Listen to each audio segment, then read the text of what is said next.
All right, we're live. You're muted, Lawrence. Thank you. All right, good morning, everybody. It is February 17th, and we are going to talk about some things that we're always told to do, but we're never told how. It's a bit like, you know, when they tell you, they give you some information, but they don't tell you how to overcome it, how to fix it. So we're going to talk about, first of all, the slaughterhouse of failure, of course, is not in our destiny. We shall persevere until we succeed. Slaughterhouse of failure, that's not where we are. We're not going to be there ever.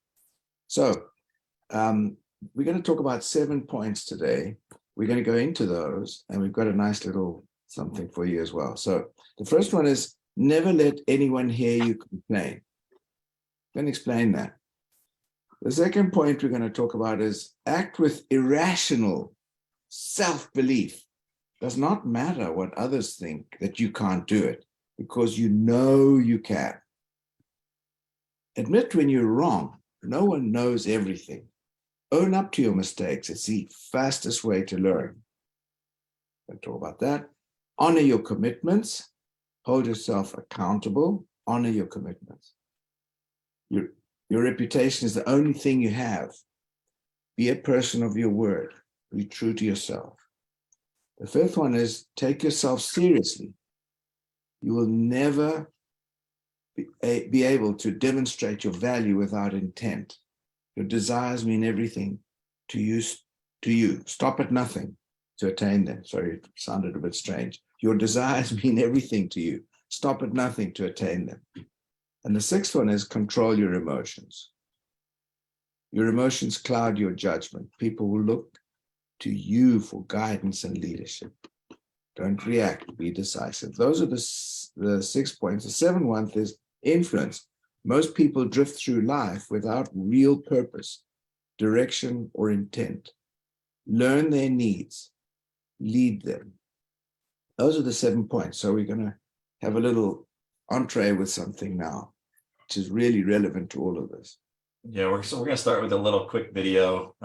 It's from Ted Lasso. If anybody's seen that show, you know what a great show it is. And each and every show has a little lesson in it. So we're going to start with a quick little video that I thought was a lesson that we could kind of twist into this talk today. So it's about 2 minutes, 2 minutes long, and then we'll be back. Mate, we all need to win. 2 triple 20s and a bunker zone. Good luck. You know, Rupert, guys have underestimated me my entire life. And for years, I never understood why. It used to really bother me. But then one day, I was driving my little boy to school, and I saw this quote by Walt Whitman. It was painted on the wall there. It said, "Be curious, not judgmental." And I like that. So I get back in my car, and I'm driving to work, and all of a sudden, it hits me. All them fellas that used to belittle me, not a single one of them curious. You know, they thought they had everything all figured out. So they judged everything. They judged everyone. And I realized that they're underestimating me. Who I was had nothing to do with it. Because if they were curious, they would ask questions. You know, questions like, have you played a lot of darts, Ted?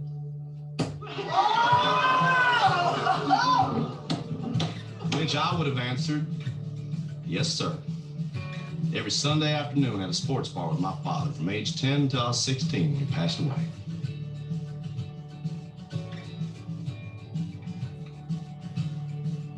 Barbecue sauce.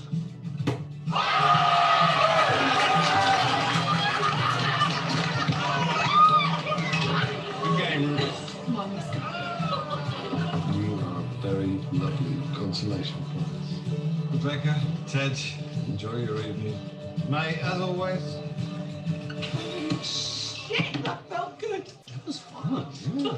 Only one thing left to do now. What's that? Switch on me! So I think that's a great reminder for all of us to be more curious than judgmental. Be more curious about others. Be more curious about what their needs are. Be more curious about how we can control our emotions, some of the things that we're going to talk about today. But more importantly, be more curious about yourself. Be more capabilities are. Be more curious about what your dreams are. Be more curious about what you want in life and how you're going to get there. We all doing and how they're doing it and how they could do it better. But we need to start focusing a little bit more on ourselves and think about how we can be better, how we can be more curious about their needs, how we can influence them, and start being a little less judgmental about those around us, those in our lives, those in our family that we want to be our customers and our team members.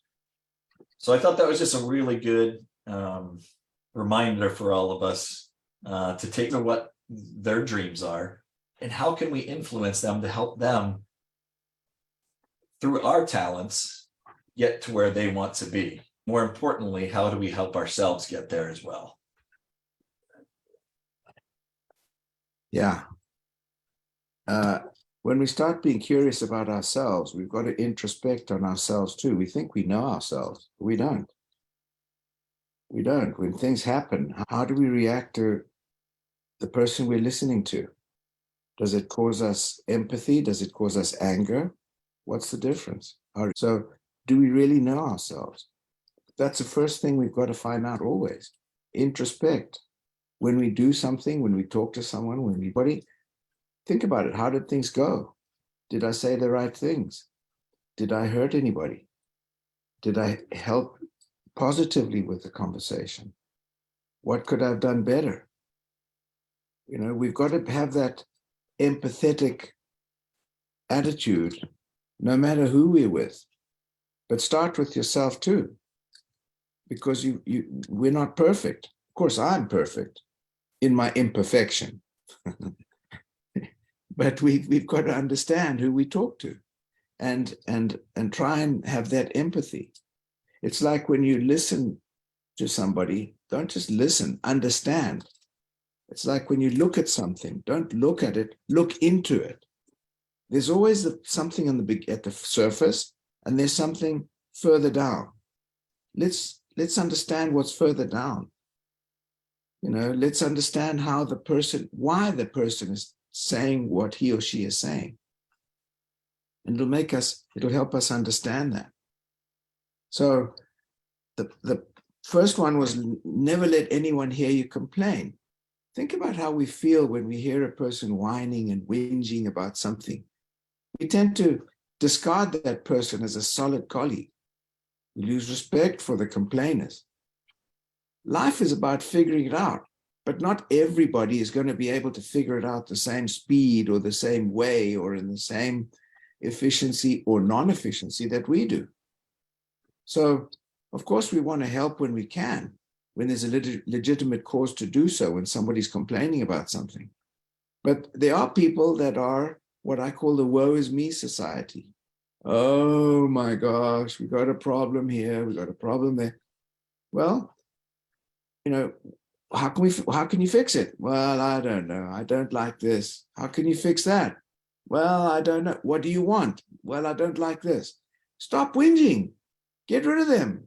We really don't want these people in our lives because they are people that have a psychological whinge aspect to them. They're complainers. We don't want them. But our feelings are irrelevant to others. We've got to understand that too. So do what needs to be done with a smile on your face.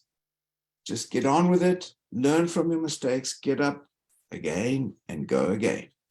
Focus on past lessons. Learn to be able to see the things we have today as minor issues compared to what we've learned, because we should have learned from our lessons. I keep a quote on my wall in my office, and it says, "I myself am entirely made of flaws stitched together with good intentions." So I'm always reminding myself that I'm not perfect. I'm a flawed human being, and we all are. But as long as you have good intentions, that can overshadow those flaws that you have. And so when we're talking about complaining, think about how you perceive others when they're complaining. but more importantly, think about how others perceive us when we're complaining, because we can control that. We can also help control when they're complaining by looking at it from their point of view, and what are they complaining about? Why are they complaining about it? And is there something we can do to influence that? And then the second thing we wanted to talk with was act with a rational self-belief. Really doesn't matter what other people think about whether what you can do or what you can't do. What matters is whether you know you can. Only you truly know your capabilities and what you're capable of. And if you firmly believe that you're capable of anything or capable of achieving a goal that you've set yourself, then you're capable of achieving that. So don't let others deny you the ability to be capable enough to do anything that you want in your life, because people are always looking for reasons to knock you down a notch or keep you from being more successful than them, because it just brings, it casts a light on their inabilities. If you're more capable and you're always more driven than them, you really are capable of doing anything that you set your mind to. It's just whether or not you have the consistency, the drive, and the fortitude to fail, learn from those failures, learn from those mistakes. And that's one of the other things we're going to talk about, and move forward to reach that goal. Yeah, we've got to remember that the people are generally people around us, including ourselves, have a lot of insecurities and limitations. And as Dan just said, we've got a lot of we've got a lot of imperfections weaved with good intentions. But a lot of people have an innate feeling of, I don't want to say envy, but a feeling of, why is that guy successful and why am I not? How come he's that? I mean, they have those feelings of insecurity and limitations and of negative feelings, and they always try and bring us down. So we've got to know with absolute certainty, unswerving belief in ourselves, that we can do exactly what we need to do. And nobody can bring us down. Only we can bring ourselves down if we hook into that. If we hook into the negativity of others, we'll bring ourselves down. But we've got to, and that's what these self-help and personal growth books are about. They're about strengthening our own beliefs in ourselves. We've got to know who we are. We've got to know that if we do one more try, one more visit, get up earlier in the morning and follow some of these miracle mornings and these self-help books and personal growth, those are what will obliterate our own doubts, because we cannot allow anybody to bring us down. We're the only ones that can make us come down. People say, oh, he made me, people used to say, oh, he made me, he didn't make you do anything. You brought it on yourself if you feel like you're depressed about it. He made me depressed. No, he didn't. So that's the third one is that we're going to talk about is admit when you're wrong. No one knows everything. Own up to your mistakes. It's the fastest way to learn. Dan, do you want to go on that? Not really, but I will. All right. No, that's fine. I'm just kidding. One of the things that I've never been afraid to do is admit when I'm wrong, or ask somebody. There's that old myth about men don't like to ask directions, right? I'm the first person to ask directions because I want to get to where I'm going as quickly as possible. I don't want to get lost. I want to stay on my path and get there as soon as I can. So, if I make a wrong turn, I'm not above asking somebody for directions to get where I'm going as quickly as possible and as efficiently as possible. And nobody knows everything, so you have to be willing to learn from others, but you have to also be willing to make mistakes. Because when you make mistakes, that's how you're going to learn, and that's how you're going to show that vulnerability that you're not perfect. You're able to make mistakes. You're able to be humble enough to let others know that you've made mistakes and that you're not always right. You have flaws. And so the ability to make mistakes, admit when you're wrong, shows a vulnerability that allows people to not only to open up to you, right? They don't, if you're seen as perfect and you want people to perceive you as perfect, people are not going to come to you with questions because they're gonna be afraid that you're gonna look down on them because they see you as perfect. I don't ever want to be seen as perfect. And I can assure you, I probably never have been. But I think that's actually a positive. That's a strength, because people are willing to come to you for advice, or tell you that they've made a mistake, and then you can help them solve that problem. So don't be afraid to make mistakes. Mistakes are a part of growth, and mistakes are a part of succeeding.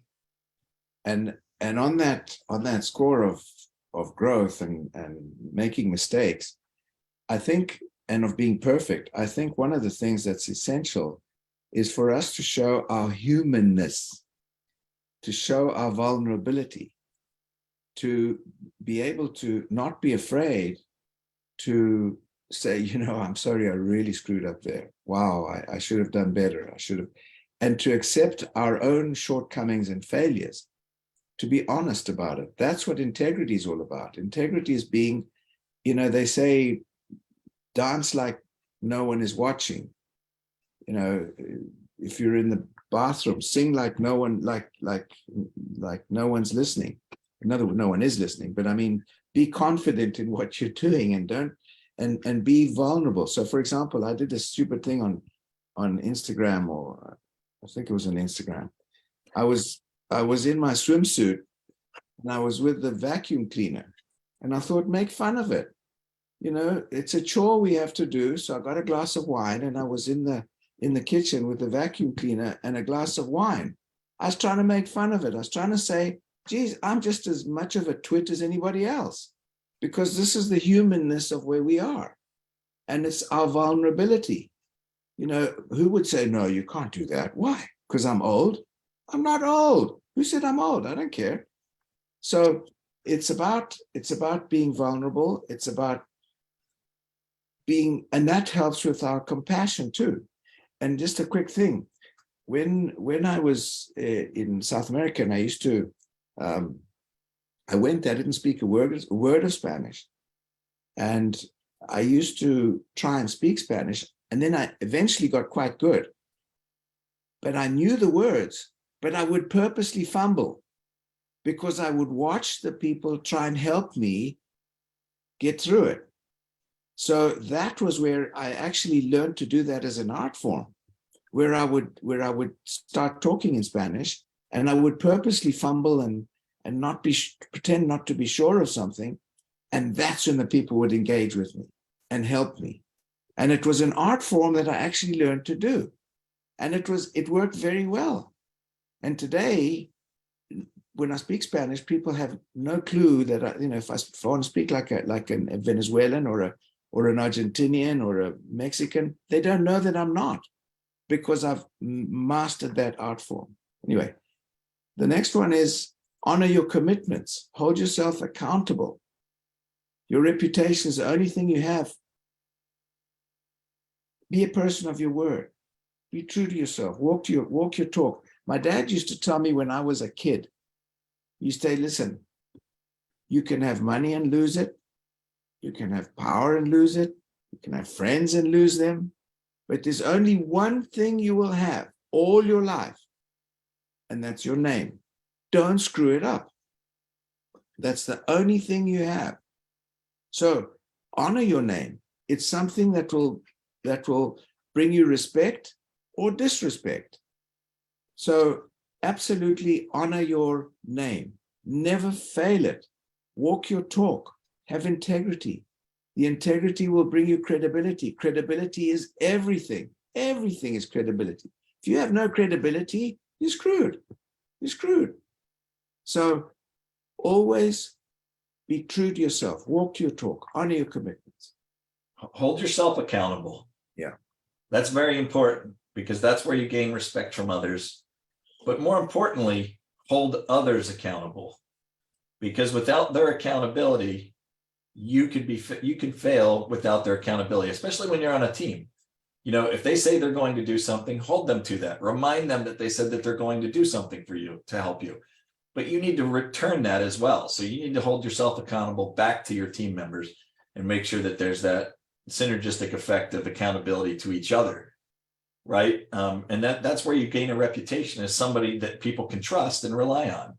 So it's super important to have that accountability. And accountability is also, you know, it ties back to number 3. Don't be afraid to make mistakes. Don't be afraid to fail. But when you do, hold yourself accountable. Don't blame it on others. Don't try and pass the buck. Take responsibility for it and hold yourself accountable. Super important. So number 5, we're starting to run out of time here, so we're going to move a little bit quicker. Number 5 is take yourself seriously. You will never be able to demonstrate your value without intent. Your desires mean everything to you. Your desires mean, you know, where you are now, where you've come from, and where you're going to be in the future. So don't stop at nothing to attain them. Don't let anything get in your way. You and you alone are in control of your destiny. Don't let anybody else control your destiny. And so take yourself seriously, take your dreams seriously, take your goals seriously, and do everything in your power to reach them. More importantly, surround yourself with people that are willing to support you on that journey. And you're supporting them on their journey. That is what a team is all about. It's one for all and all for one. That's what it's about. The next one is control your emotions. Emotions cloud your judgment. People will look to you for guidance and leadership. Don't react, be decisive. You know, think with your head and not your heart. It's better to let people think you're a fool than open your mouth and remove all doubt. So think about what you're going to say. Ponder your answers. Be serious about what you're going to talk about, but think about it rather with your head rather than your heart, your emotion, because that may let you down. Absolutely. Remove the ego from any discussion, because that will cloud you as well. Think about how your answers can help or not the other person you're talking to. Yeah, if you find yourself in a situation where you're being overly emotional, don't make any decisions about what you're going to do next. Right. Wait until things calm down. Take a couple of hours, take 5 minutes, count to 10. Do whatever it is you need to do to remove that cloudiness from your thoughts so that you can make a rational decision. And then number 7 is influence. You know, most people drift through life without real purpose, direction, or intent. How are we going to influence others? We're going to influence others by listening to them, learning their needs, and then leading them. We're going to influence people to join our business by educating them, learning their needs, and then leading them. Right? That's a tenet of leadership. That's a tenet of influence that we need to carry throughout our entire lives. You know, listen rather than talking all the time. I used to work with a guy who we would do sales calls, and he would never let our customer talk. He would blab on and on and on the whole entire time. He would sell them, and then he would continue to blab on and on and on, almost to the point where we lose the sale. So when we're influencing others, whether it be trying to sell them, be a customer, join our team, help them, lead them, we need to learn their needs. We need to learn their pain and help them solve that problem. So I just want to give an example, a shout out of this was Joe Scalia 2 years ago was 50 pounds overweight. And he decided to get his rusty bike and ride around the block. Well, today he does 100 miles a week. He's lost 50 pounds and he's got a tribe of people that are following him on everything. His group is called MetaMates. So he was leading by example. He was listening. He saw what everybody else has got a problem with, saw what his own problem was, and he started to lead by example. That's what we are doing with our businesses. We are team leaders, and we've got to understand, we've got to help the people that are with us. So it's understanding them, it's understanding ourselves, and basically we've got to apply all of these things we were talking about. we've got to get our own minds into supercharge. The next 2 years are going to be the most exciting, unparalleled advances in many scientific and medical, in the medical field. And we're right there with it. It's so exciting to be there. We've just got to apply the things that we're talking about. Yeah, if you're not staying on top of what's going on in the next 12 to 18 months, you're missing out. I've had a bunch of conversations this week with people who had talked to somebody in the past year or 2 years about the scanner and what that can bring to practices. And at the time, they weren't really interested in it. You know, so I had a conversation with them about what their needs were, what they were looking for. And then I talked to them about where we're headed with AI and genetic testing and, you know, the Vera app, the Stella app, and how we're going to be able to, you know, put customers and patients into that and use AI to educate and influence patients. And all of a sudden they flipped around. They're like, now that's what I'm talking about. Now I'm interested. How do I get started doing this? Because I told them the importance of getting started now, not waiting for 12 months or 18 months. And we talked about that and why you need to get on board now rather than wait to see what we have before you jump into the business. So, you know, don't be afraid to talk about the future. We need to start influencing people now about what we're going to have in 12 to 18 months to join our teams so that we're in a great position when all of these new technologies come to fruition, and we can incorporate this effectively into our workflow. Yeah. So just a quick thing, the scanner, we spent years trying to educate everybody about antioxidants and the scanner and the distributors, the doctors, everybody else. We don't have to educate anybody on AI and DNA. It's all done. And we've also got the products. So it's a perfect storm for us. See, has anybody got any questions or anybody want to add anything or say anything more or say anything? I just wanted to quickly, Lawrence and I had a conversation yesterday and had kind of a come to Jesus moment with Lawrence about one of my flaws in this business. You know, I called him and had a conversation with him. I said, Lawrence, one of the things I'm not good at is training people and onboarding people. And, you know, one of the things the thing I am good at is talking to people about the business, talking to people about the opportunity, bringing them onto the team. But one of the things and places where I seriously lack is onboarding them and staying with them to get that process up and running and get them to a point where they're self-sufficient. And so don't be afraid. And we talked about it and how we can change that and what, you know, come up with a plan to rectify that. So don't be, you know, I've been in sales for 25 years, 30 years. And, you know, I'm still having issues with that whole process because sales doesn't begin with the sale, with actually making the sale. Sales begins with actually helping somebody after you make the sale or after you have them join your team. So that's something that's a flaw that I know I have and that I need to work on. So, you know, we're going to come up with a plan on our team to how we can rectify that and you know, maybe utilize strengths of other people on the team to help with that. Yeah, remember everybody that we have on this call have got different strengths and different challenges.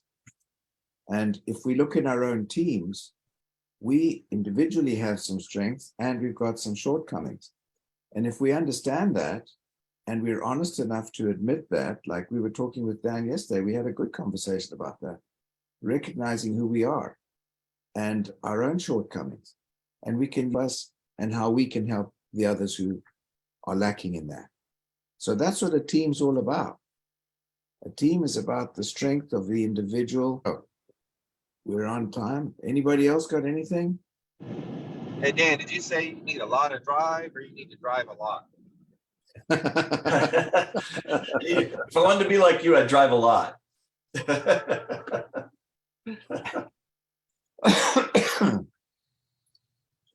Anybody have any comments? Go ahead. I think that if you're a typical rep, you have to drive a lot. If Yeah. you're an independent business owner, you need a lot of drive. Yes. There you And go. You Good can job. choose what you want to do as an independent business owner. Right. That's correct. Yeah. Also, I feel like I just listened to an audio book on a fantastic self-improvement, video. It's amazing. You guys did a great job. Thanks for covering everything very well. Thanks. If you guys haven't watched Ted Lasso on Apple TV, I highly encourage you. It's one of the best shows I've probably ever seen. It's coming out with a third one now. Third season is in March. Yeah, It's freaking amazing. We love that show. it's great. Yeah, I love it too. Can't wait till the next season starts. All right.